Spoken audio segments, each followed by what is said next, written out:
शहादा शहरातील जनता चौक येथे भारतीय जनता पार्टीच्या सांस्कृतिक आघाडीतर्फे 75व्या स्वातंत्र्य दिनानिमित्त शहीद जवान निलेश महाजन यांच्या स्मृतीस नमन करत देशाच्या सीमेवर सुरक्षा कवच देणाऱ्या जवानांच्या जीवनावर सांस्कृतिक देखावा कार्यक्रमाचे आयोजन करण्यात आले होते।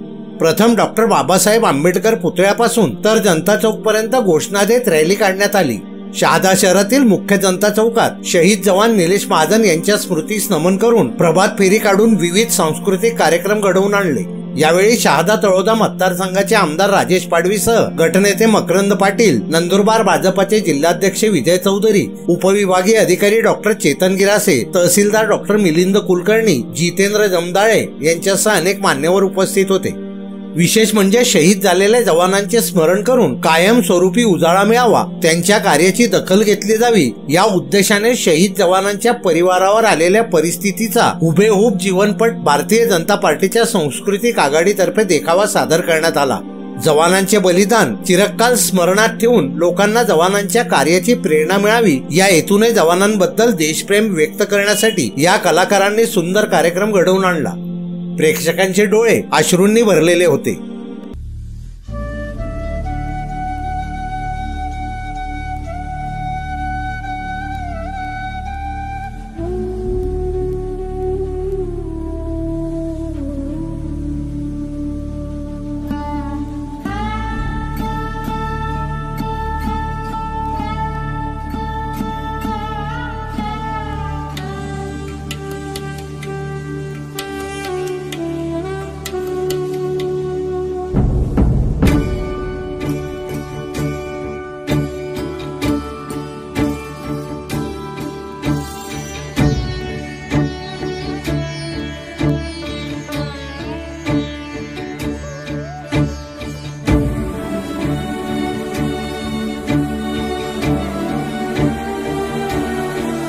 नक्षली हल्ल्यात निलेशच्या मस्तकात गोळी लागली, रक्ताच्या थारोळ्यात लटपत असूनही आपल्या वरिष्ठांना सल्यूट केला होता त्यानं। किती हे देशप्रेम! प्राणांची आहुती देताना, आपल्या मातेच्या संरक्षणासाठी जीव अर्पण करताना केवढा तो मित्रा, तुझी आणि तुझीच साथ होती। तुझी आणि फक्त मित्रा हरीश तुझीच साथ होती। करनी है खुदा से गुजारिश, तेरी दोस्ती के सिवा हर जन्म में मिले दोस्त तेरे जैसा, या फिर कभी इस जिंदगी ना मिले।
15 ऑगस्ट स्वातंत्र्य दिनाच्या निमित्तानं भारतीय जनता पार्टी सांस्कृतिक आघाडीनं शहीद निलेश महाजन यांना वंदन आणि नमन करण्याच्या संदर्भातला कार्यक्रम घेतला। आज आम्ही सगळ्यांनी पाहिलं की देशासाठी बलिदान देणाऱ्या या वीर जवानाची आठवण करत असताना त्या परिवाराला नमन वंदन करताना सगळेजण या ठिकाणी भावूक झाले होते। निकेश राजपूत आणि त्यांच्या टीमने निती भाऊ असतील, विनोद जैन असतील, सगळेच पदाधिकारी भारतीय जनता पार्टीचे यांनी एक संकल्पना मांडली की जवान शहीद झाल्यानंतर एवढे 12 दिवस फक्त लोक त्याची आठवण करतात, नेते मंडळी जातात, परंतु तिथपर्यंत न थांबता या जवानांचं बलिदान, जवानांचं कार्यकर्तृत्व चिरकाल स्मरणात राहिलं पाहिजे, लोकांना या संदर्भात आठवण राहिली पाहिजे आणि त्यांच्या बलिदानातून लोकांना या ठिकाणी प्रेरणा मिळाली पाहिजे। या शुद्ध हेतूनं या ठिकाणी भारतीय जनता पार्टी सांस्कृतिक आघाडीनं हा कार्यक्रम आयोजित केला।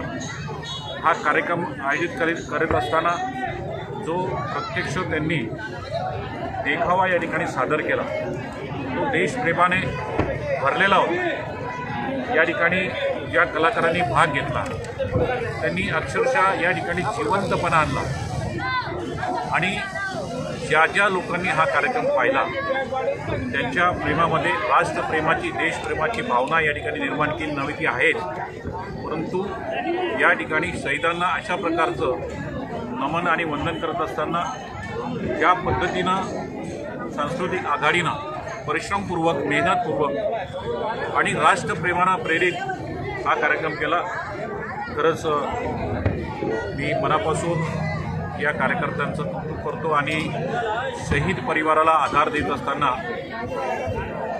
निलेश महाजन यांना पुनश्च नमन आणि वंदन करतो। शहीद जवान निलेश महाजन मी याच्या बालपणाचे मित्र आहे। माझे नाव सागर बाजीराव कोडी। आम्ही लहानपणापासून सोबत होतो, कॉलेजला पण आणि BA कॉलेजला पण, म्हणजे सोबत भरतीची प्रॅक्टिस करायची, परत सोबत कामाला जायचं, परत मामाकडे मामाकडे होता सोबत, मी मावशीकडे होते त्यांच्यासोबत। पण त्यांनी एवढं कष्ट केलं, निलेश महाजननी एवढं कष्ट केलं तर म्हणजे त्याला ॲडमिशन करण्यासाठी फीज नव्हती, तरी तो दिवसाला कामाला जायचा आणि रात्री पण कामाला जायचं। ती फी त्याने कॉलेजला भरली तेव्हा त्याला ॲडमिशन भेटलं आणि परत त्याचा त्याच्या सपोर्टच नव्हता, कारण की लहानपणापासून त्याचे आईवडील नव्हते आणि परत मामाचा पण सपोर्ट नव्हता, बिचारा स्वतःच काम करायचा। जेव्हा त्याची अपेंडिक्स फुटली ना तेव्हा मी त्याच्याजवळ होतो, म्हणजे त्याच्याकडे पैसे पण नव्हते, म्हणजे अपेंडिक्स फुटली तेव्हा पैसे नव्हते, मी त्याला दवाखान्यात घेऊन गेलो। आमची मनीषाताई होती मेची, त्यांनी आम्हाला पैसे देऊन ते डॉक्टरचा उपचार केला। त्याच्यानंतर डॉक्टरने सांगितलं की त्याला धुळ्यात दवाखान्यात ऑपरेशन करावं लागेल, मोठं ऑपरेशन। मग त्याचं तेव्हा आर्मीचं मेडिकल झालं होतं, म्हणजे फिट झाला होता तो। मग त्याच्यानंतर आर्मीचा पेपर बाकी होता, म्हणजे बेडवर असताना दवाखान्यात त्याने समोर पुस्तकाचा अभ्यास करून लेखी परीक्षाचा अभ्यास, म्हणजे ब्लड असं आणि पोटातून निघायचं आहे, आणि तेव्हा तो अभ्यास करत होता। म्हणजे सगळे त्याचे भाऊ पण आणि बहीण पण त्याला सांगायचे की अभ्यास नको करू भाऊ, तेव्हा तो लेखी परीक्षा पास झाला। त्याच्यानंतर नांदेड भरतीमध्ये सिलेक्शन झालं। NDT न्यूजसाठी संजय मोहिते, जगन ठाकरेसह सलाउद्दीन लोहार यांचा स्पेशल रिपोर्ट।